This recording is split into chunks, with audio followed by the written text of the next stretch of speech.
Ne yapıyorsun canım? Neler yapıyorsun? Doruk abinle oyun mu oynuyorsun? Kamyon mu dolduruyorsunuz? Vay, o yükü nereye götüreceksin Doruk? İnşaat mı var?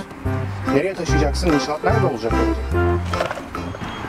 Doruk Usta, Doruk Usta. Bizim mangal yakabilmemiz için bunlardan ihtiyacımız var. Bize kamyonuna, evet onlardan kamyonuna yükleyip getirebilir misin mangal alanına? Ateş yakmak için onları kullanacağız.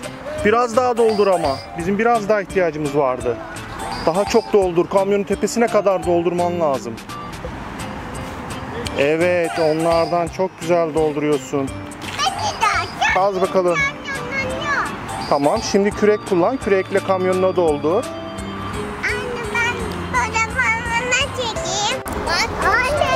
Vay, kuş tüyü mü var? Onu içine koyma. Evet, doldurdun mu kamyonunu? Baba geliyor, baba markette gelecek. Evet, hadi kamyonunu sür bakalım. Sür oraya.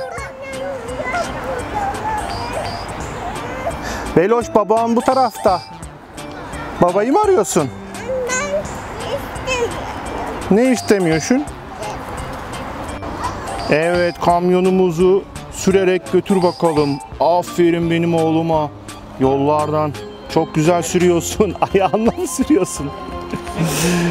Mangal alanına boşalt onu babacığım. Evet, oraya dökebilirsin. Oo, çok güzel. Teşekkür ederiz Doruk Usta. Borcumuz ne kadar?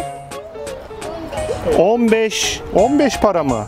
Buyurun. Buyurun 15 paranızı. Teşekkür ederim. Varsa bize bir kamyon daha getirebilir misiniz? Para üstü mü verdin? Teşekkür ederim.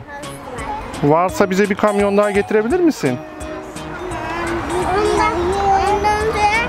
Başka yok. Ne yok? Tamam, başka yok mu? O zaman bize birazcık da şey lazım ya. Ev yapacağız da taş lazım. Bize taş toplayabilir misiniz? Bir kamyon taş lazım. Parası kaç paraysa verelim. Ben nerede yapacağım? Şu ağacın orada ev yapmayı düşünüyorum. O ağacın oraya taşıyabilir misin? Şuradaki taşlar bizim işimizi görür. Bakın şu ağaç diplerindeki şu taşlar bizim işimizi görür. Evet, o taşlar da olur. Çok güzel. O taşlara ihtiyacım var. Onlarla ben evin temelini atmayı planlıyorum.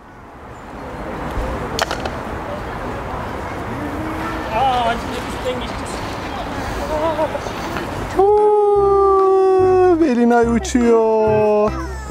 Babası Belinay'ı uçuruyor. Yere konacak mı? Kondu.